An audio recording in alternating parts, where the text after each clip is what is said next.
Dauguma finansinių problemų kyla dėl to, jog susidurime su pinigų nepritekliumi ir norų pertekliumi. Pinigų visuomet yra mažiau, o norų daugiau.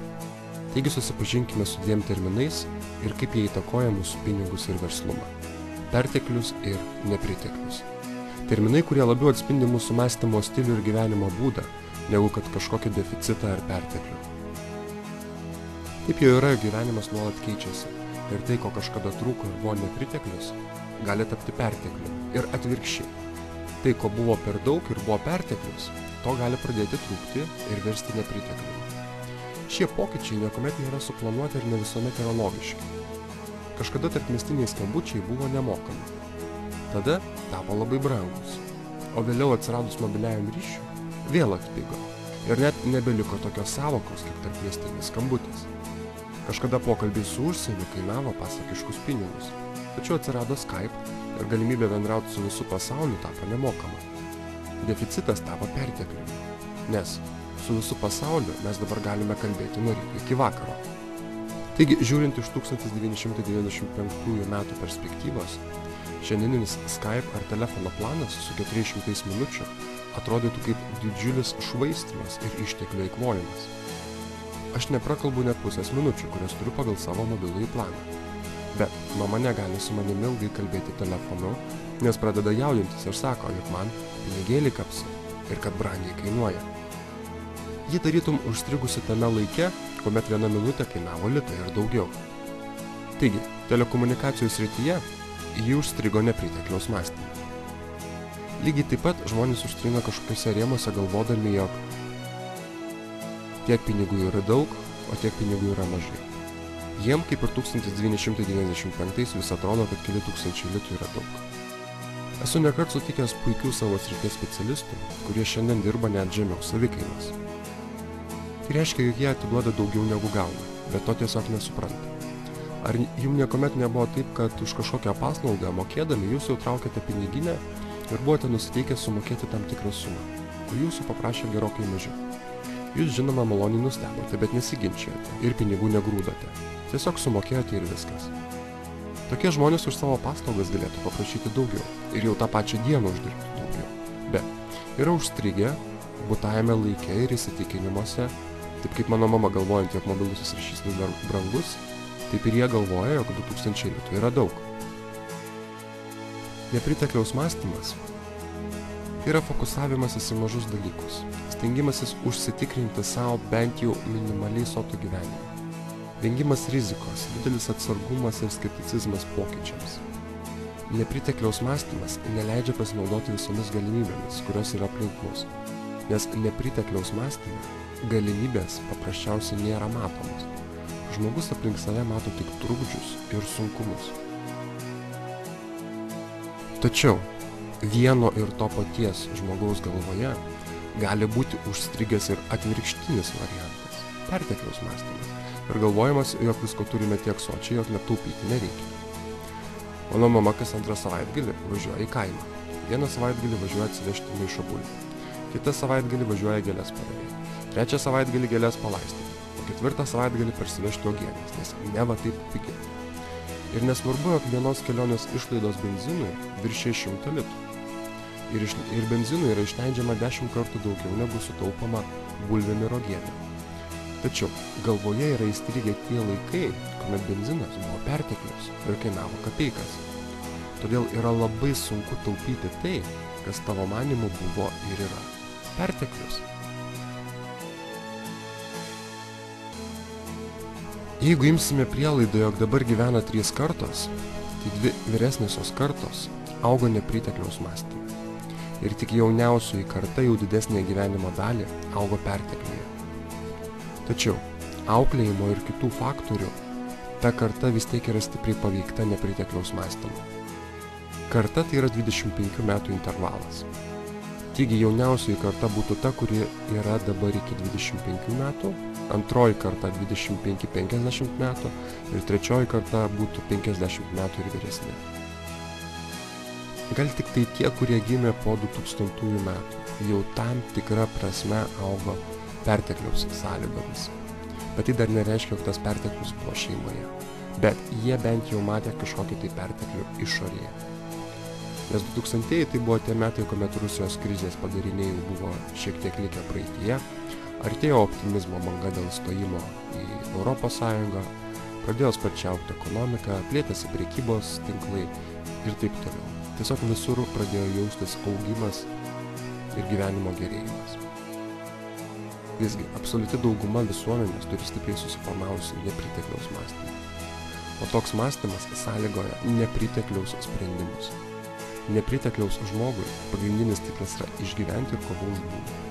Jis negalvoja apie tai, kaip sukurti kažką naujo, statyti ir rizikuoti. Tiems žmonėms nesinori jokios rizikos. Nuo rizikos juos net šiurpas krečia. Viskas, ko jie nori, tai saugios šiltos darbo vietos ir laiku mokamo atlyginimo. Jeigu galvoje yra nepritekliaus mąstymas, niekada nesukursi verslo. Nes visur matysi, kaip ko trūksta ir sakysi, na aš padaryčiau, bet man trūks žinių. Trūks pradinio kapitalo, trūks gerų darbuotojų, trūks klientų ir taip toliau ir taip toliau. Kai galva persmelkęs nepritekliaus mąstymas, žmogus mato tik trūkumą, fokusuojasi į minimumą ir visur įžvelgia grėsmes.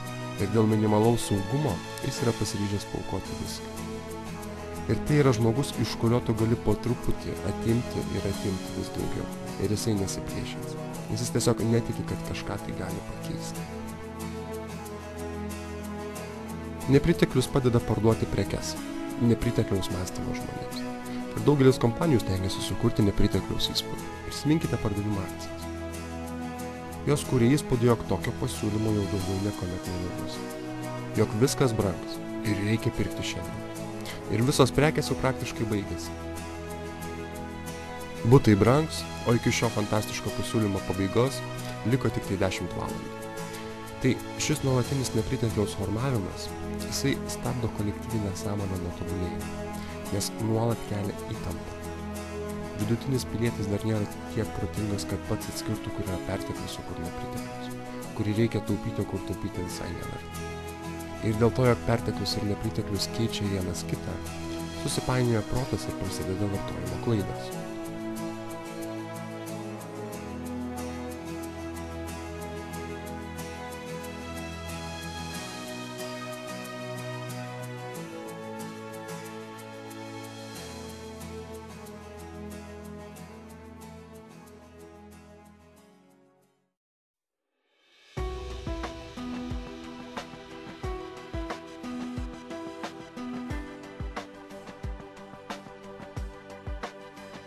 Nepritekliaus mąstymas suformuoja taupymo mąstymą.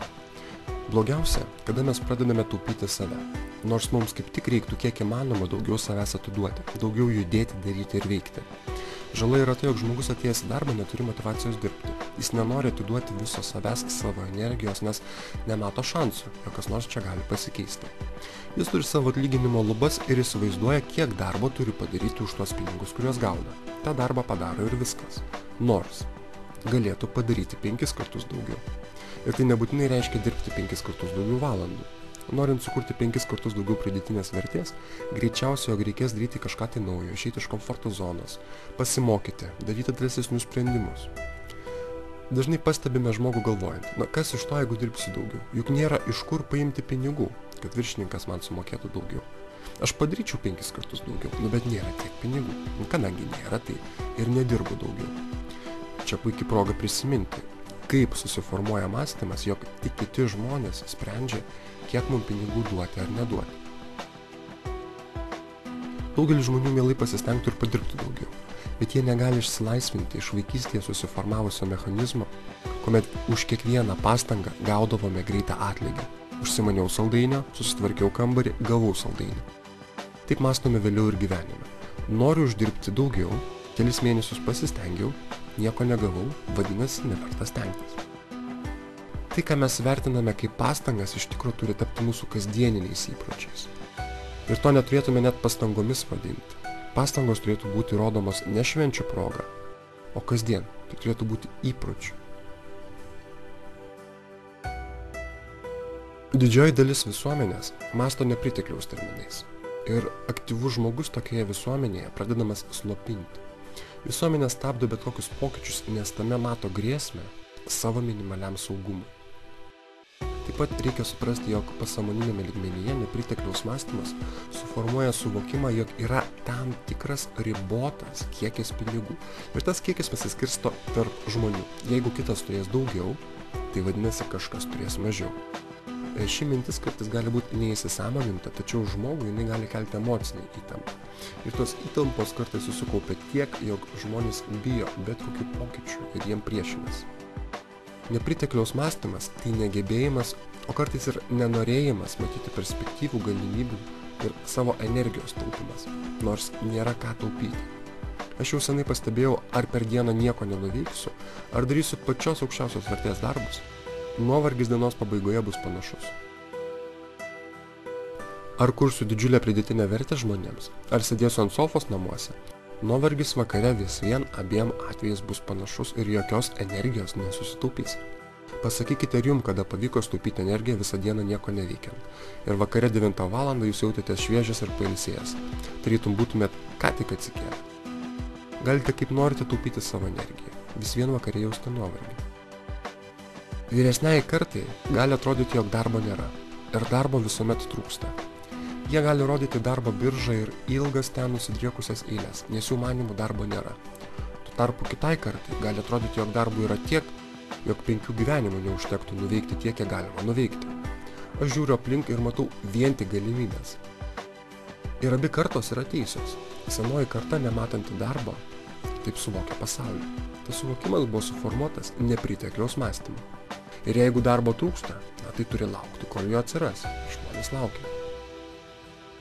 Kaip gėlė negali išdygti ant betono, taip ir verslumas negali plėtotis ten, kur yra nepritekliaus mąstymas.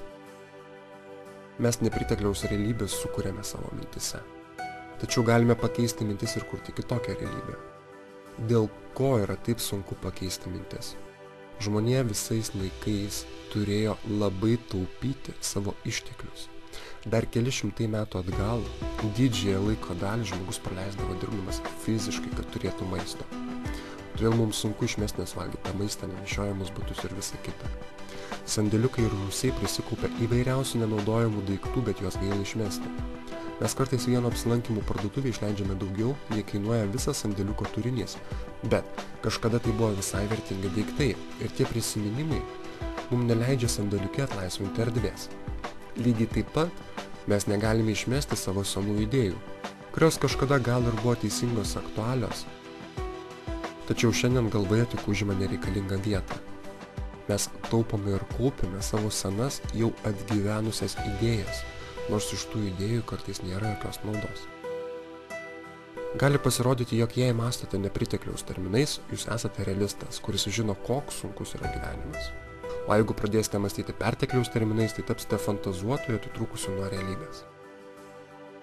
Jei kasdien galvojate apie taupimą ir sugaištate ne 1 valandą per dieną taupydami, tada paskaičiuokite, kiek maksimaliai taupydami galėtumėte sutaupyti.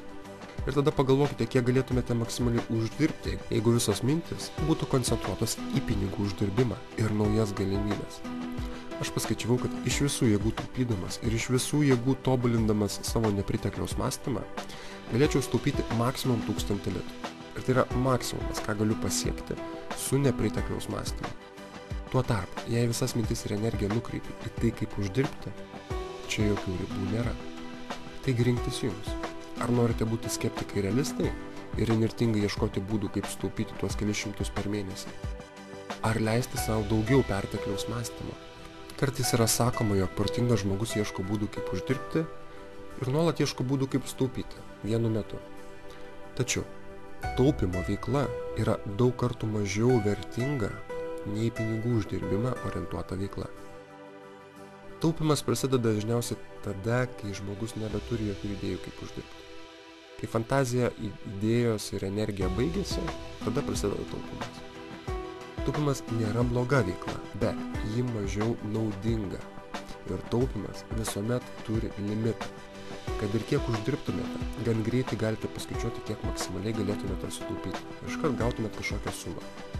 O dabar pagalvokite, kiek maksimaliai galėtumėte uždirbti. Čia jokių lubų nėra. Bėda su taupimu yra tai, jog taupimui atitenka per daug dėmesio. Žmogaus mintis yra pripratusios prie tam tikro mastelio. Jei savo mėnesio planą įvykdėme, gavome atlyginimą, tada jaučiamės ramus ir pradedam fokusuotis į taupymą. Ieškome akcijų, nuolaidų, planuojame pirkinius, vaikštome po parduotuves, naršome internete, lyginame kainas ir medžiojame geriausią pasiūlymą. Mano pasiūlymas, kad kuo mažiau laiko skirtume taupymui, o kuo daugiau laiko galvojame apie tai, kaip padidinti pajamas. Kadangi minčių kaip sutaupyti, žmogus turi gerokai daugiau negu minčių kaip uždirbti, mes padarome daugiau taupymo sprendimų. Vietoje to, jog pasinaudotume nesuskaičiuojamomis galimybėmis visame pasaulyje ir uždirbtume tiek, kad užtektų visoms svajonėm įgyvendinti. Taigi vietoje to mes pasinaudojam 5 akcijiniais pasiūlymais ir laukiam sezoninio išpardavimo. Ir visas mūsų fokusas nukeliauja į tai. Taip, kelis šimtus litrų sutaupysim, bet tai bus maksimumas, ką galima pasiekti. Nes taupimas kaip veikla nekuria jokios pridėtinės vertės kitiems žmonėms. Jums žinoma, tos naudos kažkiek tai yra. Bet tokiu atveju nereikėtų tikėtis, jog su metais jūsų pajamos didės, nes pajamos gali didėti tik tai tuo atveju, kuomet mes kūrėme vis didesnę pridėtinę vertę kitiems žmonėms. Gamta savo energijos ir laiko netaupo, o maksimaliai stengiasi savo galimybės išnaudoti kiekvieną sekundę.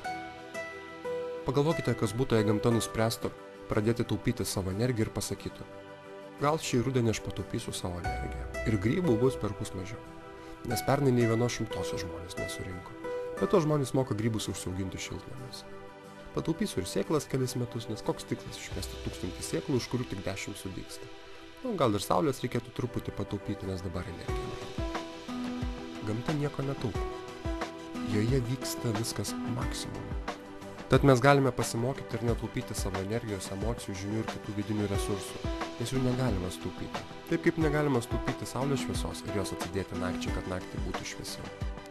Vidiniai resursai tam ir yra, kad jais maksimaliai dalintumėmės su kitais.